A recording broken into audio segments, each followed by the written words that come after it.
Good evening, ladies and gentlemen. From Hollywood, Colgate tooth powder for a breath that's sweet and Halo shampoo to glorify your hair bring you Humphrey Bogart in your theater of romance. Colgate tooth powder for a breath that's sweet and Halo shampoo to glorify your hair present your theater of romance from Hollywood.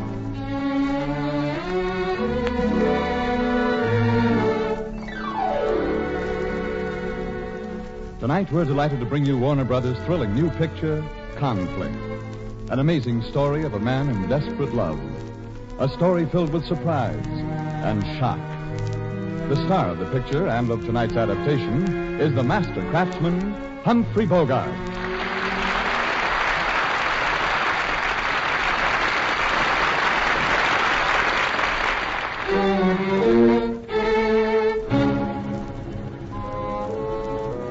What it's like to hate someone so much that you can fairly feel it stretching into your fingertips every time you look at them. Have you any idea what it can be like to be married to that hate? To stare at it across the breakfast table, come home to it at night, day in and day out, until the days stack up to a suffocating height, blacking out sun, air, and reason. Well, that was the way I felt on the happy occasion of my 5th wedding anniversary to Catherine. I celebrated it early in the day by asking her for a divorce and got the usual violently negative reply. Catherine had suspected for some time that I was in love with her younger sister, Evelyn, and she was right. Evelyn was everything I'd ever wanted and never been able to get. Doc Hamilton gave a party for us that night. I drove over with both Evelyn and Catherine, and my thoughts about them were a conflict inside me that had me almost crazy, but no one seemed to notice. Certainly not Evelyn. Just what kind of a doctor are you anyway, Dr. Hamilton? I know you mess around with the brain, but how? Well, Evelyn, I deal with thoughts and dreams which no amount of surgery can handle. You see, sometimes a thought can be like a malignant disease and start to eat away the willpower. What causes these thoughts, Doctor? I should say that love and its frustration is the worst offender. Oh, Dr. Hamilton, love has been man's inspiration for centuries. Look at Romeo and Juliet, Anthony and Cleopatra, Abelard and Eloise. But they didn't live for love. They died for it. Well, it doesn't matter what happens to people as long as they have something to live for. Evelyn, darling, perhaps you'd better leave this entire subject alone until you're married. Oh, dear, I wish I could express myself better. Oh, I think you expressed yourself very well. Hate can become a restless, prowling thing that gets inside a man and eats away at him. My nerves were raw, my heart was full of pain. A dangerous combination. As I drove Catherine and Evelyn home from the party that night, I drove much too fast. Do drive carefully, dear. I am driving carefully. Did you enjoy the party, Evelyn? Oh, very much. Oh, by the way, dear, I got a letter from Mother today. She seems to be awfully lonely. I got the feeling she thought it was about time you came home. She didn't say so in exactly so many words, mind you, but You felt she wanted Evelyn to come home? Yes. Well, I've been thinking about that myself, Kathy, and I've just... Richard, look out! Richard!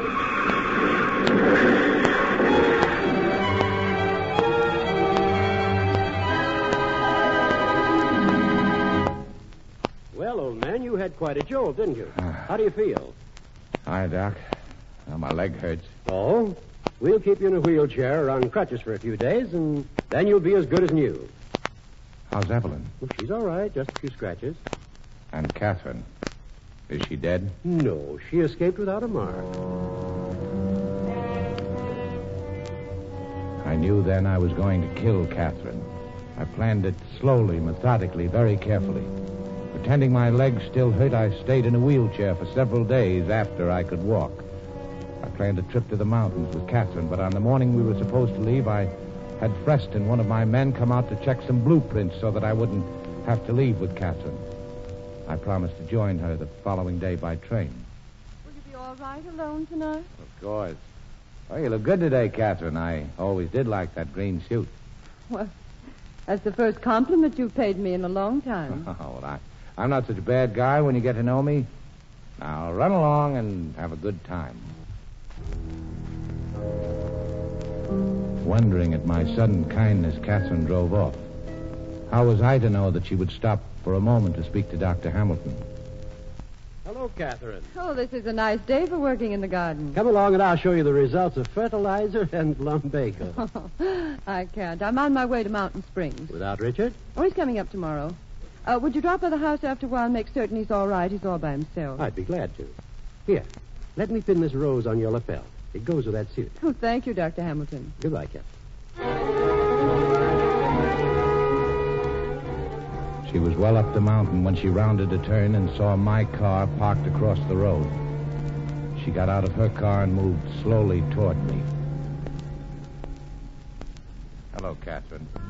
Oh, Richard, I was so afraid. I saw your car and I thought that... Richard, you're walking. You're walking without help. Richard. Richard, how did you get here? Why are you here? Richard, why are you here? No. No, Richard. No!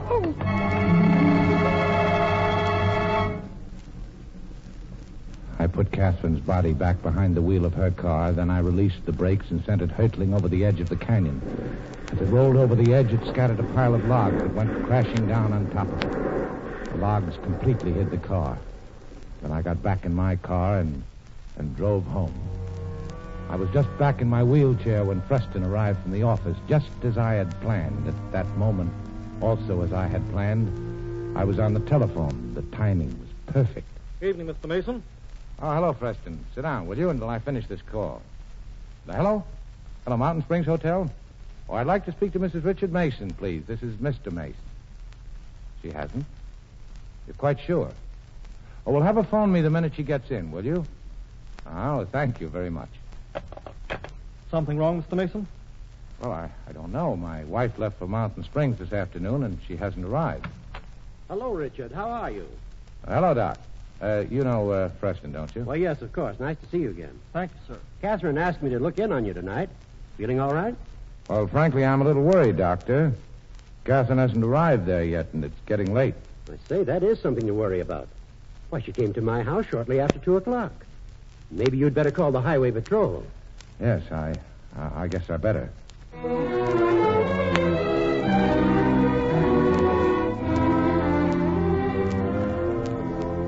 Mr. Mason, you said she was wearing a green cameo ring. That's right. Did she have any other jewelry with her? No, she left the rest in the safe. Oh, yes, she did have a locket. One she always wore. I gave it to her. It was heart-shaped, flat, yellow gold, engraved Richard to Catherine. She had my picture in it. How was she dressed? She was wearing a dark green suit, and she had a rose pinned to it. She looked very smart. I remember I commented on it. Mm-hmm. Are there any intimate friends or relatives of hers we could question? Richard, I don't like to interfere, but... Oh, no, go right ahead, Doctor. Don't you think we should send for Evelyn? But I already have.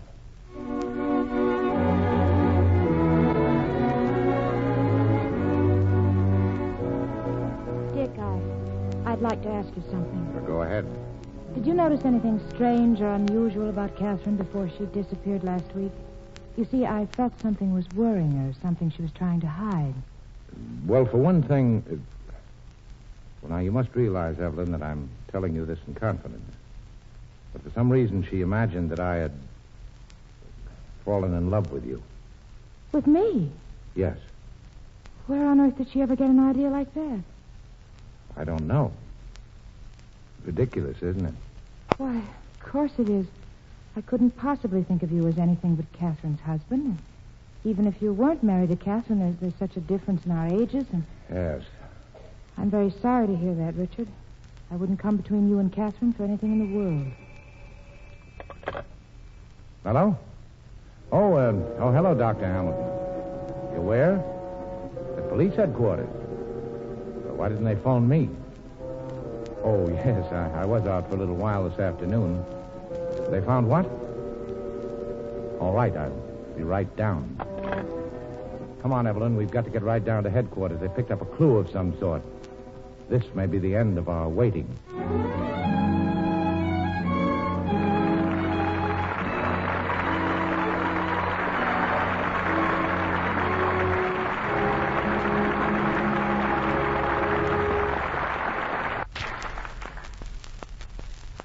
Laura, did you hear the news? Mr. Norris has made Jean his private secretary. Oh, that's not fair. Mr. Norris himself said I was the best stenographer in the office. Yes, I heard him, but... Well, Laura, dear, I think a little breath of trouble is holding you back. If ever there was a case for Colgate tooth powder, this is it. You see, anyone can be the victim of a little breath of trouble. It happens to thousands without their knowing, marks them down socially, brings them unhappiness. So just do this. Brush your teeth night and morning and before every date with Colgate tooth powder. For Colgate tooth powder cleans your breath as it cleans your teeth. Scientific tests prove that Colgate tooth powder, in 7 cases out of 10, instantly stops unpleasing breath that originates in the mouth. Money can't buy a dentifrice that will clean your teeth better than Colgate tooth powder.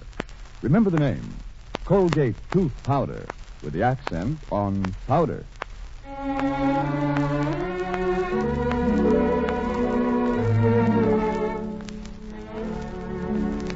And now the second act of Conflict, starring Humphrey Bogart.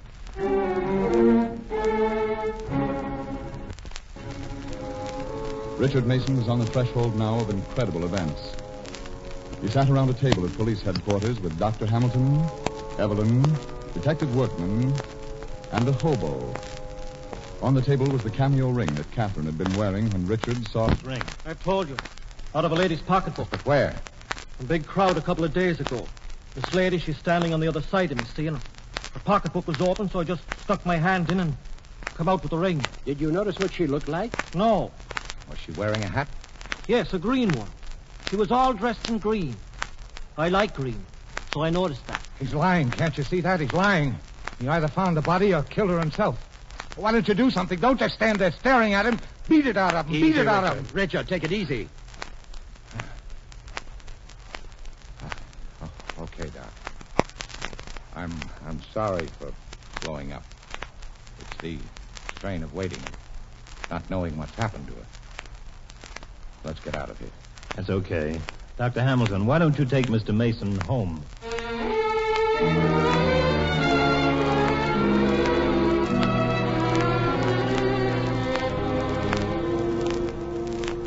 Someone's been in this room.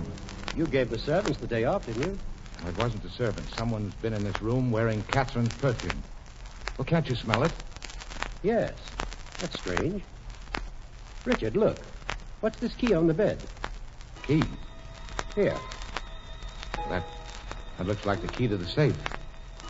There are only 2 keys to that safe. I have one, and Catherine... Give me that.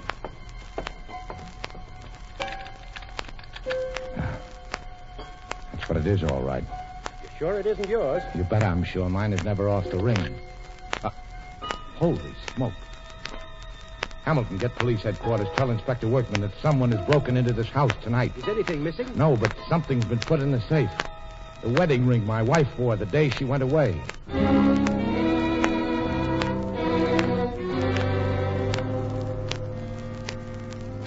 so I began to wonder if Catherine was dead.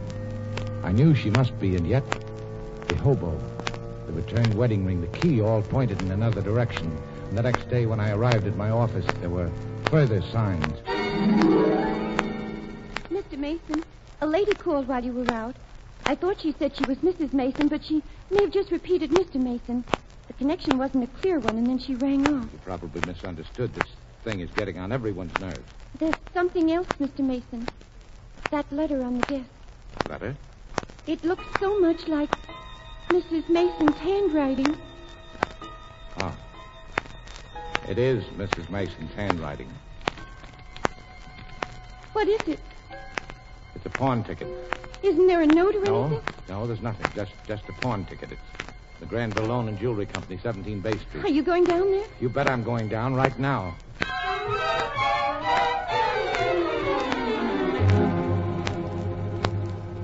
Is this your pawn ticket? Yeah. You want to redeem it? Yes. Let's see the number. 22777. Oh, here we are. It's a locket. A locket? Yeah. It's engraved. Richard to Catherine. pretty, ain't it? Who pawned this locket? Didn't you? No, who did? Oh, wait a minute. Now, to say right here in the book. Yeah, here it is. Mrs. Richard Mason. Miss... When did she pawn it? How long ago? 9th? Day before yesterday. Do you remember her? What did she look like? Yeah, I remember. Nice-looking lady. Blonde, sort of tall. Wore a green outfit. The day before yesterday. I'll redeem it. How much? Nothing doing. Come back in 80 days and you can buy it. New state law. Only the party with pawns and stuff can redeem it. Yeah, but I have the ticket. That's my wife's locket. I'm Richard Mason. I've got plenty of identification right here in my wallet. I'm not interested. Come back in 80 days or come back with the lady what pawned it. I'll come back with the police. I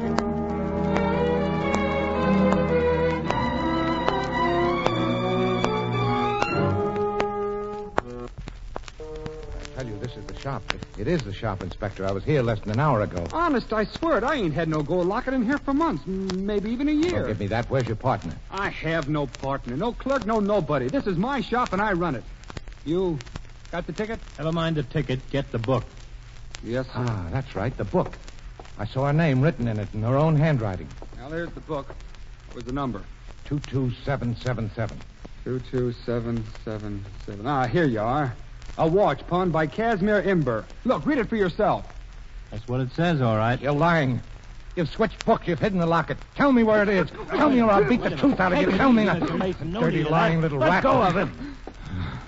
Of course, it's possible that you might be mistaken about the pawn shop. Oh.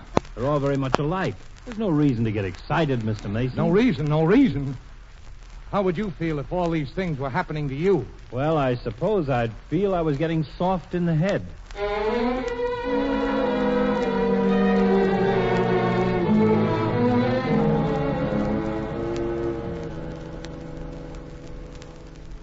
Dr. Hamilton, I need help.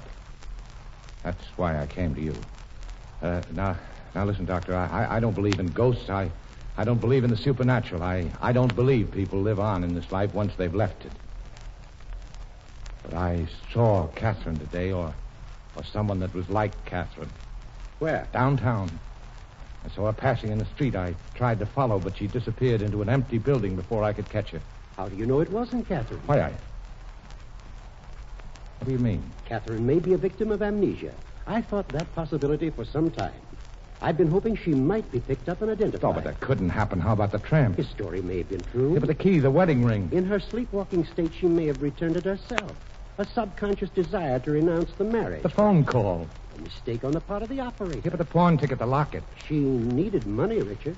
It would be the natural thing to do. I tell you, these things may seem natural to you, but they seem unnatural to me.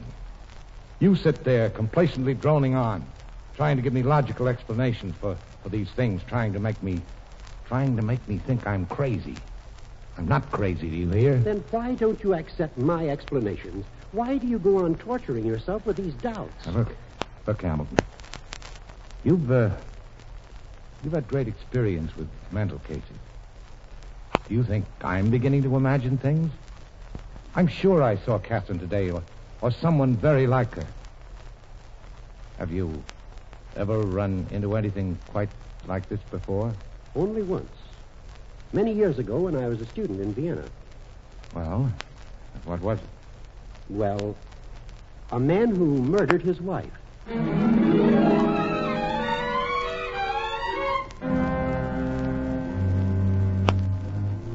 I walked out with those words ringing in my ears, and I knew at last that I would have to drive back to that canyon. I would have to find out if Catherine is still in that car.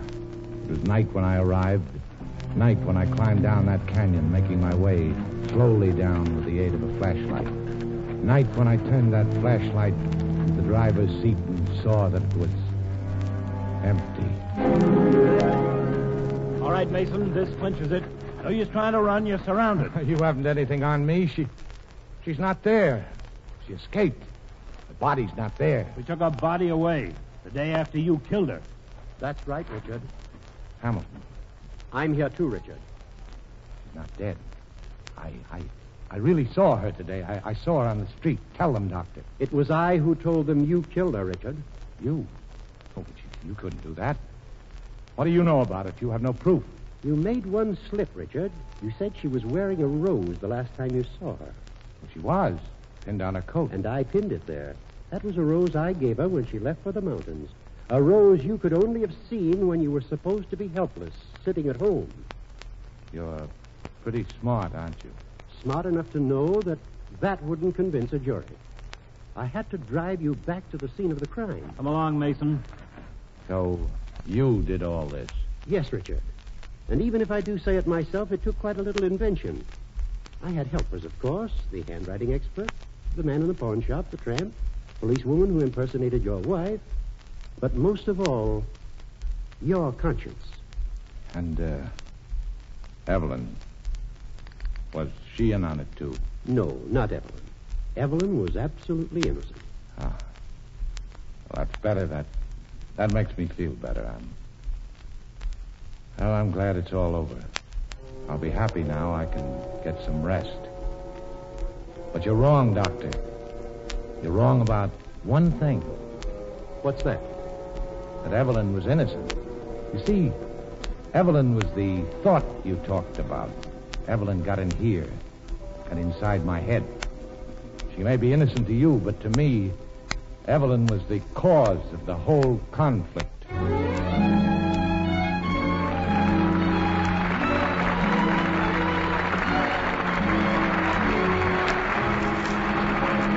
You have just heard Conflict, starring Humphrey Bogart, who will be back in just a moment. Halo, everybody, halo. Halo is the shampoo that glorifies your hair. So halo, everybody, halo. Use Halo shampoo if you want naturally bright and beautiful hair. For soap shampoos leave a film on your hair. But Halo contains no soap, therefore leaves no dulling film. The very first time you use Halo, you'll notice your hair glistens in all its natural brilliance. The deep, full, natural color and luster comes sparkling through like sunshine through a clean window pane. And remember, even in the hardest water, Halo makes oceans of rich, fragrant lather. Halo quickly carries away loose dandruff, grease, and dirt. Needs no lemon or vinegar rinse because Halo leaves no dulling film. Nothing to hide your hair's natural beauty.